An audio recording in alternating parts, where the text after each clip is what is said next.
pessoal, bom dia! Hoje, quinta-feira, a 16ª semana de aula virtual do curso Aprovação Pré-Vestibular de Vitória da Conquista. A quinta-feira ficou para a lista apostila especial. Nós estamos na apostila especial 02. A apostila especial 01 já foi tudo de revisão de ginásio, com 184 questões resolvidas em 36 assuntos de ginásio revisados. Estamos na apostila especial 02, eletricidade. Já estamos na segunda parte de eletricidade. Hoje iniciaremos eletrodinâmica. Eletrodinâmica é a segunda parte das 3 de eletricidade. Acabei de postar no grupo de vocês, alunos do curso Aprovação Pré-Vestibular, esta apostila especial 02 de eletricidade, onde tem aqui 72 questões para treinamento. Todas elas nós vamos resolver minuciosamente explicadas. Vamos agora começar a segunda parte de eletricidade. Pessoal, como eu disse na apresentação, que a segunda parte das 3 de eletricidade é eletrodinâmica, que eu divido em 8 itens. Vocês viram que a primeira parte, eletrostática, nós dividimos em 6 itens e respondemos mais de 70 questões neste quadro. Aqui agora eu divido a eletrodinâmica em 8 itens. O primeiro item que nós vamos ver agora: corrente elétrica, leis de Ohm, potência, trabalho e energia. Este é o primeiro item dos 8 de elerodinâmica. O item 2 também veremos agora, hoje, nesta quinta-feira, a associação de resistores. Estes 2 itens nós vamos ver na aula de hoje. O item 3, geradores e suas associações. O item 4, receptores e suas associações.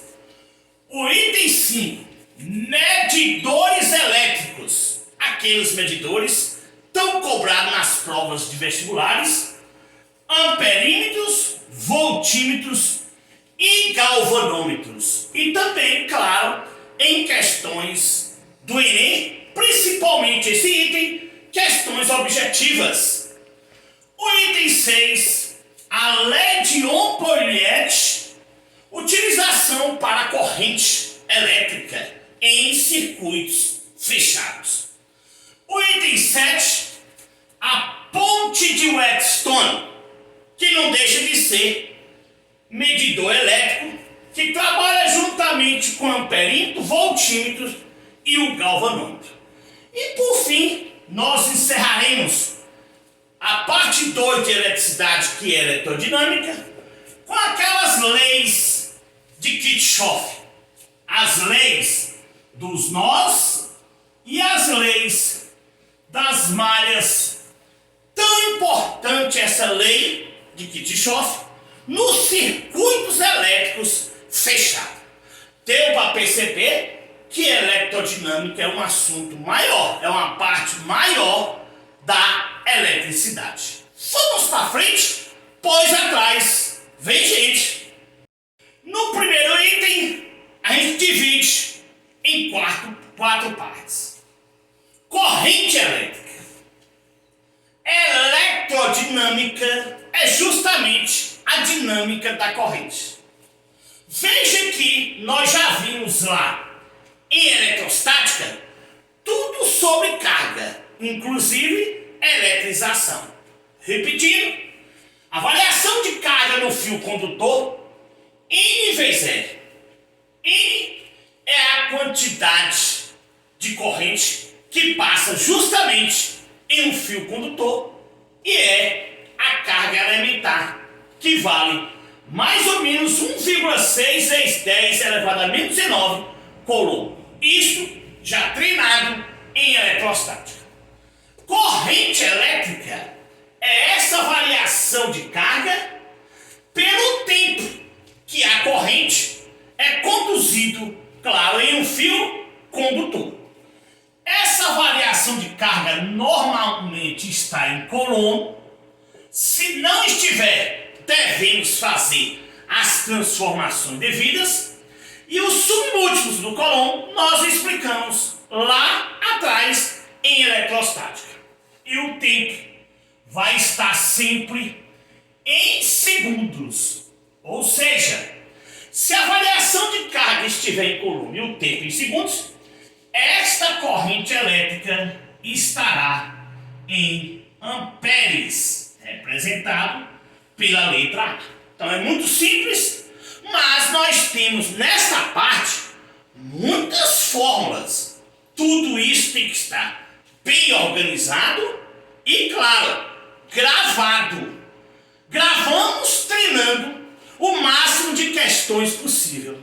Eu já postei para vocês, alunos do curso de aprovação, uma lista hoje com 72 questões envolvendo todos os 8 itens de eletrodinâmica.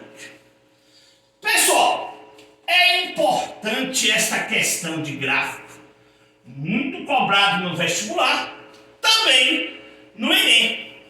Veja que na vertical nós temos a variação de carga e na horizontal nós temos o tempo. Esse gráfico cresce linearmente. Veja que a cada momento teremos um tempo e uma variação de carga. A cada momento teremos um tempo e variação de carga. Veja que é constante. Note que entre o plano horizontal, que é o tempo, e o gráfico da corrente elétrica, nós temos aqui um ângulo alfa. Como calcular este ângulo alfa? Este ângulo alfa eu posso fazer isso aqui. Veja que eu estou fazendo um triângulo retângulo aqui. Quem é aqui na vertical? Delta Q. Vertical, variação de carga. Quem é aqui na horizontal? Delta T. Variação de tempo.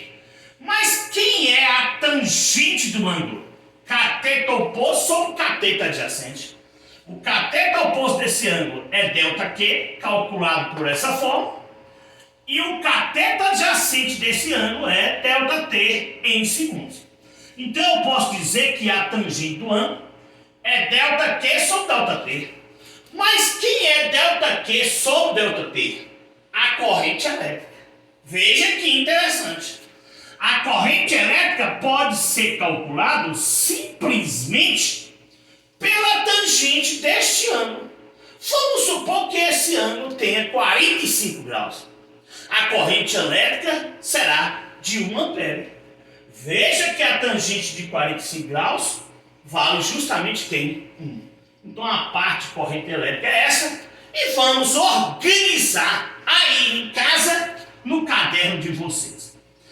No primeiro item, vamos falar também sobre as leis de Ohm. Quantas são as leis de Ohm para esse início de eletrodinâmica? São 2 leis. A primeira lei de Ohm é a que nós calculamos a DDP. O DDP, diferença de potencial, tensão elétrica em volts. Tensão elétrica em volts. É a resistência elétrica vezes a corrente.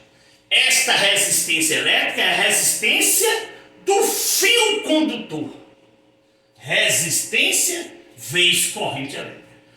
A segunda lei, visto que nós vamos falar de circuito elétrico, Então estamos falando de fio condutor. A resistência deste fio elétrico é agora a segunda lei de Ohm. Resistência de um fio condutor é igual a resistividade. A resistividade é o potencial, vamos dizer assim, do tipo de fio que está sendo utilizado em um circuito elétrico. Ele tem a sua resistividade. L será o comprimento do fio.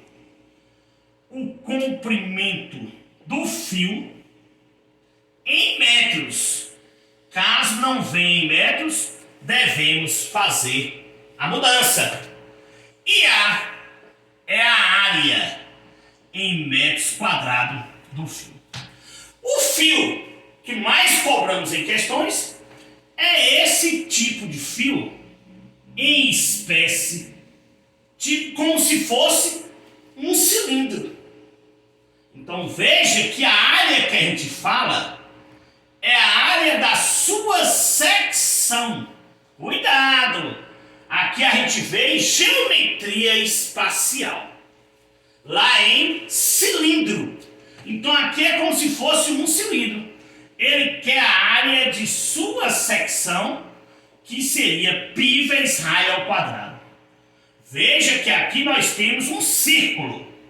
Então, se é um círculo a secção, ele vai ter o raio. Quem é a área? π vezes raio ao quadrado. Então, esta área é a área do círculo, que é π vezes r ao quadrado. E aqui nós temos o comprimento do fio. Pode aparecer questão que envolva, inclusive o que eu acabei de falar, o cilindro. Então, quem seria o seu volume? A área vezes a altura, ou seja, π vezes raio ao quadrado vezes a altura. Neste caso, a altura seria igual a L, que é o comprimento desse fio. Então veja uma inter-relação aqui com geometria espacial lá em cilindro. Você, aluno do curso Aprovação, fique atento nesta explicação. Pessoal, aqui por exemplo, poderíamos ter duas deduções. Quem é resistência? Tensão sobre I. Quem é a corrente? Tensão sobre R. É uma única fórmula, a primeira lei de Ohm. DDP, tensão é igual a resistência vezes corrente. Mas às vezes eu uso esta dedução, ou uso esta dedução. Essas deduções, às vezes pode cair no Enem, ou nas provas da Consultec, por exemplo. Questão é objetiva. Vamos supor que diga, na primeira lei de Ohm, a resistência é diretamente proporcional a DDP. Vocês, alunos do curso de Aprovação, não. Vocês são diferenciados. Aqui você vê tudo. Neste caso é só olhar para cá. A resistência é diretamente proporcional a DDP e inversamente proporcional a quem? A corrente. Diretamente proporcional a DDP e inversamente proporcional à corrente. A mesma coisa poderia ser aqui. A corrente é diretamente proporcional a DDP e inversamente proporcional à resistência. Isto muito cobrado em questão objetiva. Aqui também pode acontecer. Veja que na segunda lei de Ohm, a resistência é diretamente proporcional ao produto da resistividade com o comprimento. Pode vir assim. A resistência é diretamente proporcional à resistividade. A resistência é diretamente proporcional ao comprimento do fio. Quanto maior o comprimento, maior será a resistência. No entanto, a resistência, segundo a lei de Ohm, é inversamente proporcional à área. Veja que interessante. maior comprimento, maior resistência e vice-versa. Maior área, menor resistência e vice-versa. Então isso é muito interessante. Aquelas questõezinhas, por exemplo, da Consultec, do próprio Enem, quando ele diz, por exemplo, que o comprimento foi dobrado e a área também foi dobrada, porque é diretamente proporcional. O comprimento foi reduzido à quarta parte, então a resistência foi reduzida à quarta parte. Já na área diz, a área foi dobrada, então a resistência foi reduzida à metade, que é inversamente proporcional. Cuidado! A área foi reduzida à quarta parte, então a resistência foi aumentada ao quádruplo, a quarta parte, né? Ao quádruplo, aliás, né? Porque se foi reduzida a quarta parte, aqui vai ser quadruplicada, essa é a palavra correta. Pessoal, vamos ter cuidado que aqui nessas fórmulas, né, até esse detalhezinho é muito interessante para questões objetivas. Veja agora mais duas partes do primeiro item, potência. Nós vimos potência na terça-feira em dinâmica. Nós vimos potência lá no início do ano letivo de 2020, quando as aulas ainda eram presenciais, lá em calorimetria, calor sensível. Agora nós vamos ver potência em eletricidade. Potência pode ser trabalhada com três fórmulas diferentes. Essa fórmula, esse item, essa parte do item 1 de potência, dificilmente você vai pegar uma prova do Enem que não tenha questão que envolva ele. Então fique atento para o Enem. Potência é igual DDP vezes I, tensão vezes corrente, resistência vezes corrente ao quadrado e tensão ao quadrado sobre resistência. A potência normalmente vai ser trabalhada em watts. Vamos ficar atentos com essas três fórmulas, pois é muito cobrado no vestibular e, claro, também no Enem. E para fecharmos a parte explicatória do primeiro item dos 8 itens de eletrodinâmica, vamos para trabalho, variação de energia. É uma fórmula, é uma expressão também visto já lá em calor sensível em calorimetria. Vale a pena fazer já uma revisão. Vamos para cá. Trabalho é igual a variação de calor, variação de energia, se aqui for medido em joules. Cuidado! Em joules. Porque se não estiver em joules, nós temos que fazer a conversão. Uma caloria equivale a 4,18 joules, mas se disser na prova que uma caloria é 4,2 joules, sem problema algum. Trabalho é igual variação de calor, variação de energia em joules, que é igual a potência vezes tempo. A potência em watts e o tempo em segundos. Watts por segundo estará em joule. 1 watts vezes 1 segundo equivale a 1 joule. Várias vezes questão objetiva de vestibular. Dá para perceber que daqui podemos dizer, por exemplo, que potência é igual trabalho, variação de calor, variação de energia sobre o tempo. Cuidado que essa fórmula é uma das mais usadas. Lembrando que qualquer um desses três tem que estar em joules e o tempo tem que estar em segundos para que a potência esteja em watts. Então veja que é um resumo aqui no item 1 de 4 assuntozinhos, né? que é a corrente elétrica, as duas leis de Ohm, potência, com 3 fórmulas diferentes, e, claro, trabalho, variação de energia, que já foi visto lá em calor sensível, quando iniciamos física com calorimetria. Vamos à frente.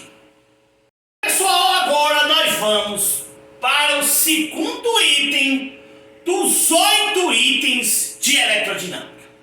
O segundo item, associação de resistores. Letra A, em série. B, em paralelo. Vocês viram que trabalhamos o último item de eletrostática, que é a primeira parte de eletricidade. O último item, que foi o sexto item, capacitores. Lá em capacitores tinha também associação em série e em paralelo, que é o inverso daqui a nível de resistência equivalente. Veja, terminal A, terminal B, 3 resistências. Resistência 1, 2 e 3, como se fosse 3 lâmpadas, 3 aparelhos de uma casa, associada em série.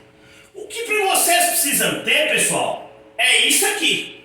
É isso que tem que estar na ponta da língua para os cálculos e principalmente para as questões objetivas.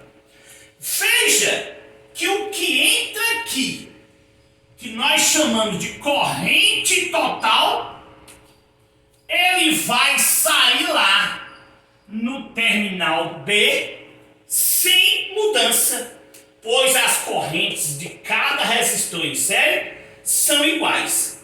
Se as correntes de cada resistor são iguais, a carga também são iguais, pois corrente e carga são diretamente proporcionais. Tem que ter cuidado aqui. A DDP não. Cada resistor terá a sua DDP. Por isso que o somatório da DDP dá a DDP total. E a resistência equivalente em série será o somatório de suas resistências. Em paralelo, olha ali que os resistores, 3 resistores, estão em paralelo, como mostramos anteriormente em capacitores. Veja que aqui o que é igual não é a corrente e a carga. Aqui o que é igual é só a DDP. A tensão que passa neste ramo desse circuito é igual a esta, que é igual a esta.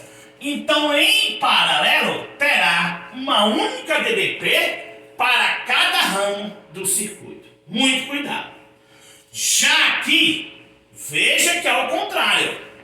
Aqui a corrente e a carga são iguais, do início ao fim, em cada resistor.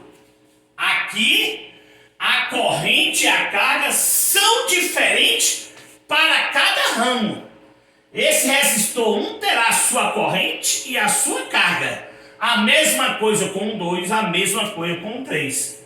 A soma das correntes vai dar a corrente total, que é a que inicia o ramo, o terminal inicial do circuito, e as cargas de cada resistor vai dar o que nós chamamos de carga total. A resistência equivalente, pessoal, é a soma dos inversos de cada resistor. Vocês percebem que a resistência equivalente em paralelo de capacitor é o de série aqui de resistor. E o de série aqui de resistor é o de paralelo de capacitor, ou seja, são inversas. Vamos ter cuidado com este resumo. Pessoal, não poderia deixar de dar esta observação. Se numa questão só tiver 2 resistores, vocês vão prestar atenção. Se eles forem iguais, o resistor paralelo será R, um deles, porque são iguais, dividido por N, que no caso seria 2. Adjunto, mas nesse caso aqui, se fosse 100, seria um deles dividido por 100. Mas normalmente a gente trabalha com 2. Agora, se esses dois resistores forem diferentes, então a observação é mais importante aqui. Que aqui só pode ser 2. 2 diferentes, o resistor paralelo, eu posso usar esta fórmula, porque está em paralelo, ou esta, R1 vezes R2 sobre R1 mais R2. Muito importante em algumas questões quando você quer fazer o cálculo mais rápido. Então, por exemplo, se R1 vale 4, R2 vale 4. Se for em paralelo, o R em paralelo será 4 dividido por 2, 2. Rapidinho você mata a questão.